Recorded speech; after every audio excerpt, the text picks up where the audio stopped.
So tell me something. How did you start in this business? Girl, I started in radio, bitch, by calling in the radio station. I moved to Dallas in 1989. Called the radio station, Russ Parr. I don't know what I told him on the air, but honey, he liked it. And I kept on calling every damn day until eventually, honey, like when Russ would go out on remotes, I would go meet him out on remotes. Him and Alfreda's, and I would go meet them out on the remotes, girl, and honey, he would pay me $20, girl. And sometimes he would give me tickets to the event. And I just started doing. I did that, and then eventually I said, "Okay, Russ, I'm tired of this. I want to get hired by the radio station." So he said, "Well, apply." So I applied at the radio station, and they hired me. Girl, they gave me a job. I was an associate producer. Okay. And what did that entail, bitch? I was the telephone operator. People were calling, I want to request Lil Wayne. Bitch, I would write Lil Wayne down. That was the associate producer, baby. So I did that for a while, but I was happy, honey, because in the meantime, I was in the medical field because I was going to school to be an RN. My mama wanted me to be a nurse. So I was going to school to be an RN, so I was doing radio, playing with that, and working in the medical field. So eventually, after that happened, with associate producer, I'll never forget, I went to Cancun for a vacation. Came back, bitch, the station was gone. They had to flipped it over, honey. It was no longer hip hop, honey. So I hung around and I got hired, honey, as in the promotions department. So I worked in promotions for a little while. You to get, drive up and down the street, honey, in the van, giving out prizes. And then along came a man named Steve Harvey. Steve Harvey came to Dallas. He was working in LA and in Dallas. So when he would come to the station, I would just sit down and go in the studio and talk shit to him. So eventually Steve gave me a job, honey. He hired me as I was doing the horoscopes because he didn't want me to do celebrity gossip because, he was a celebrity. He wanted to talk about his colleagues. So I did the horoscopes. And he changed my name from Gary to Drew because his producer name was Gary. He was white, so they called him White Gary, and they called me Gay Gary. So I did that. So I worked with him. I did the horoscopes, and then Steve stayed for a little while, and he left.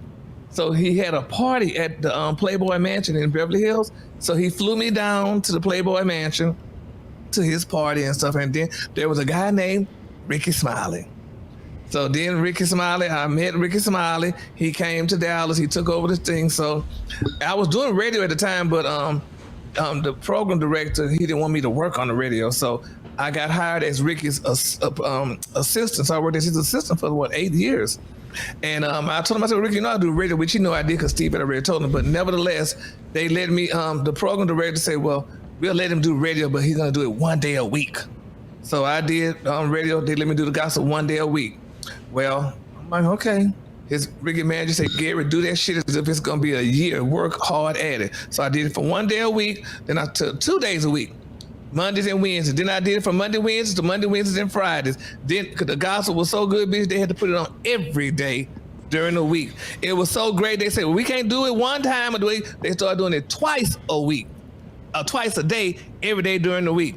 And it got even better, so they started doing it 3 times a day, every day during the week. And that's my radio. And I went to school too. Now I went to school. I stopped going to nursing school, so I went to broadcasting school, and I got my license in broadcasting, which nobody really needed that, but I got it for me because I wanted it for me because I don't want to be working with somebody when they doing shop talk and my ass looking crazy and I know what they're talking about.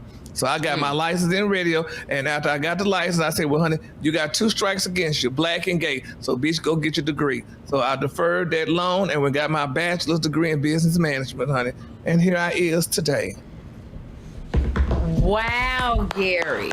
So that's, and other shit along the way, but that's basically, how it went, and, so that's how I started doing it. So I love because you were on a pathway to doing one thing, and you went to doing a different thing, which is really, am I correct to say this is your passion? Yep, and I love nursing. If radio ended today, honey, I'm going back to nursing, honey, because I love nursing and what have you. I love what I do, and I loved it a lot. I mean, my dad was a mortician, and I didn't want to do that, so I wound up, going to school for nursing, but I really loved it a lot. But I love radio and TV as well, but, honey, it could be something, though, bitch, honey. You on the outside looking in, everything looks glamorous, but boo-boo, it's not. So it's not at all, honey. I will say that. What would you say to people? Because that's an entry point. It's an interesting point. We always say, I think people who are not celebrities or in the business get tired of us going, it's not what it seems. Because they like, well, bitch, give me a chance to say it's not what it seems. Exactly. mamas. Two funny mamas. Two funny mamas.